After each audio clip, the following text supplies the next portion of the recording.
You are listening to the Thin Pink Line podcast Christmas special.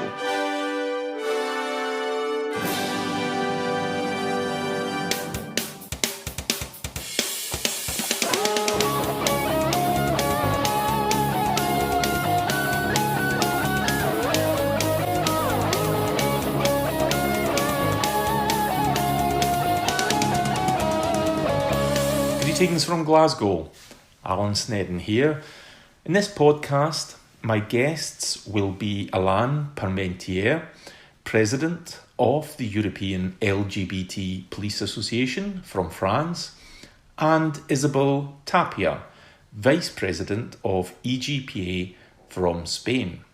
Both guests will be reflecting on the work and engagements of EGPA in 2021 and looking ahead to 2022.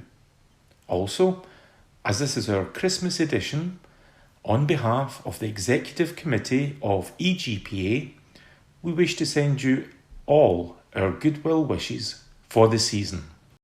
As with all first responders, many police officers will be working during the holidays, so a very special thank you goes out to them. This year, like the previous one, we continue to face the difficulties and challenges of the coronavirus pandemic.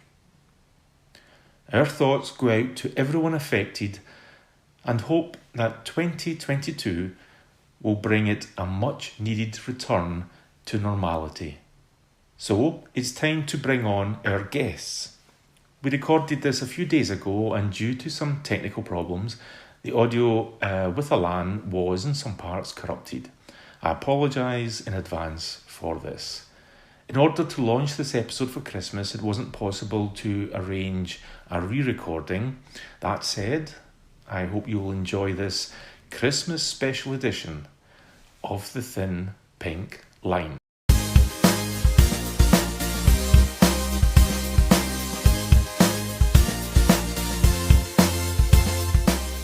Hello Alain and Isabel, and welcome to the Thin Pink Line podcast.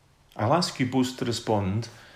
Despite the challenges of the global pandemic, the European LGBT Police Association has continued in its work and engagements across Europe.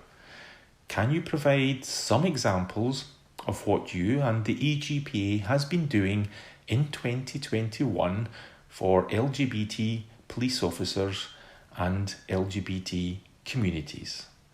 Isabel, if you would like to go first, and then Alain. This moment is EGPA is growing. I am happy that the new countries want to join the LGBT police family.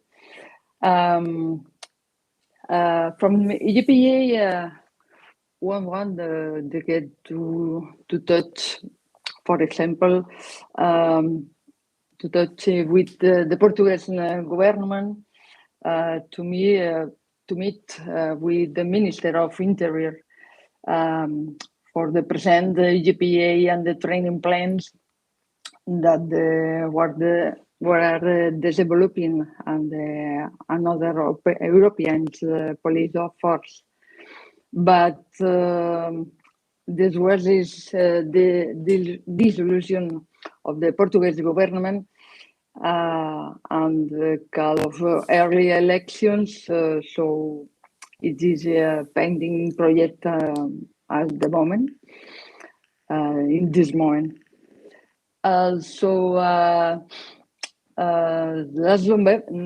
November, I met with Eleni Sesekiu, for example, from the Council of Europe during her visit to Barcelona. She was very interested in the training, so raise awareness of the LGBT community that we do in Europe. She was very interested in the planning projects that they were developing from EGPA and the European Police Corps.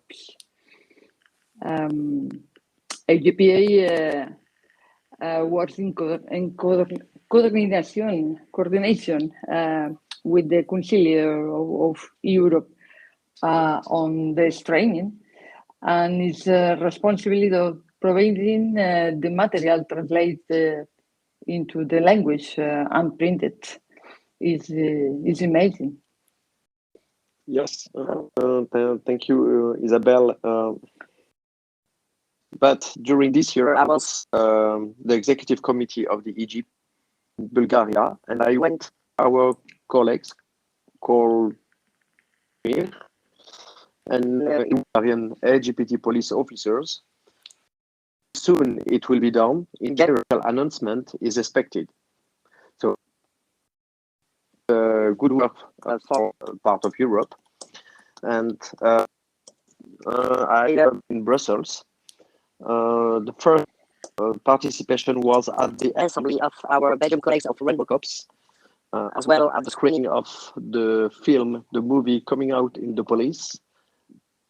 And the second meeting was in the European Parliament, and I met 2 Euro deputies in order to heighten the training of police officers from Eastern Europe on LGBT phobias.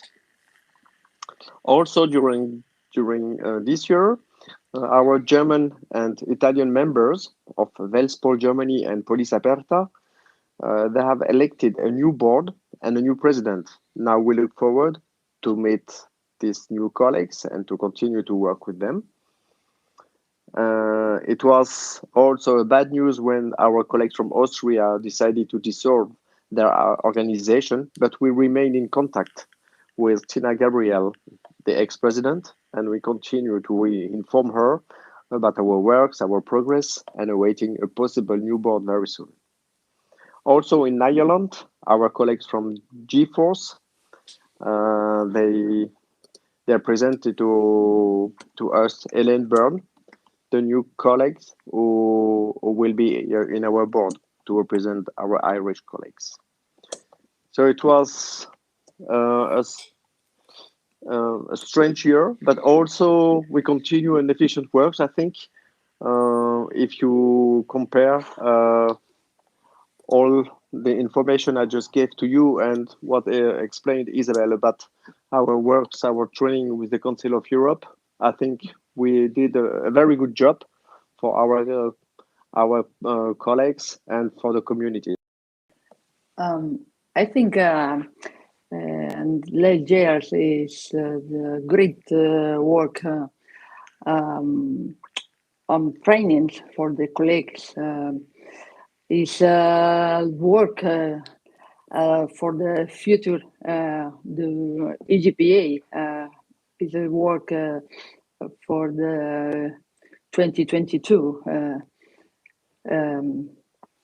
It's very, very interesting. The work, the trainings for the colleagues do left the Europe. They not had the training LGTB phobia or is a need. They need these trainings. Looking ahead, what does the EGPA have planned for 2022? This time, if we can start with Alan, followed by Isabel.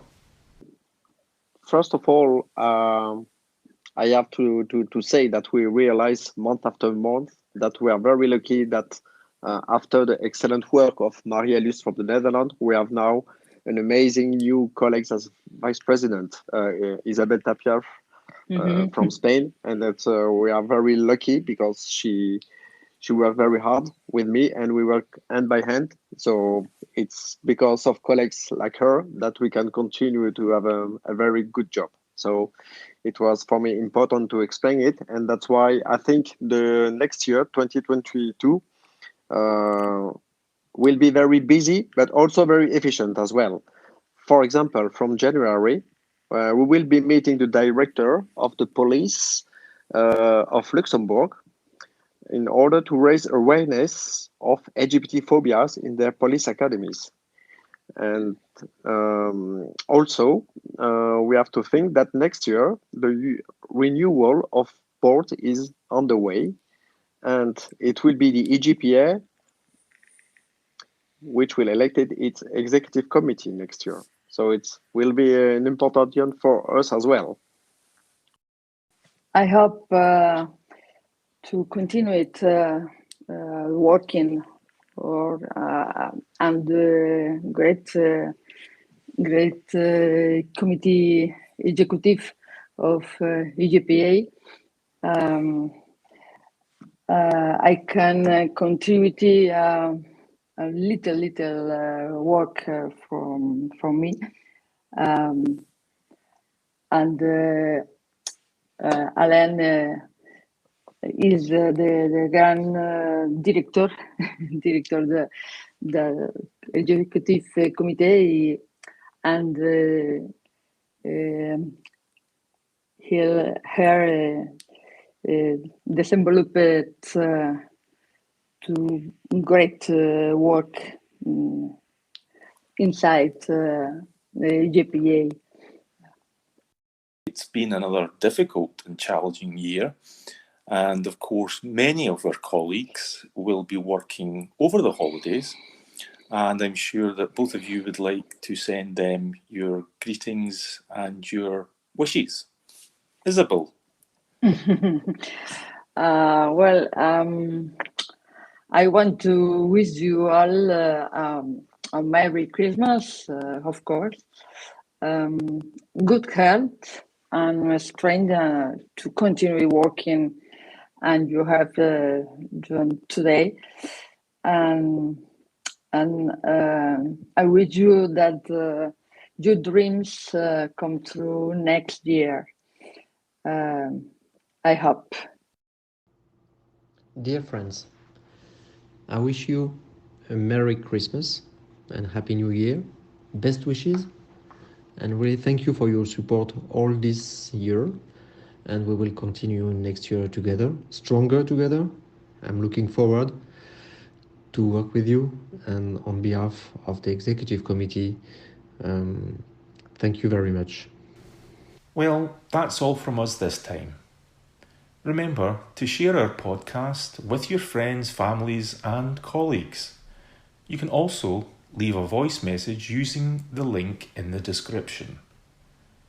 Until next time, take care of yourself and each other.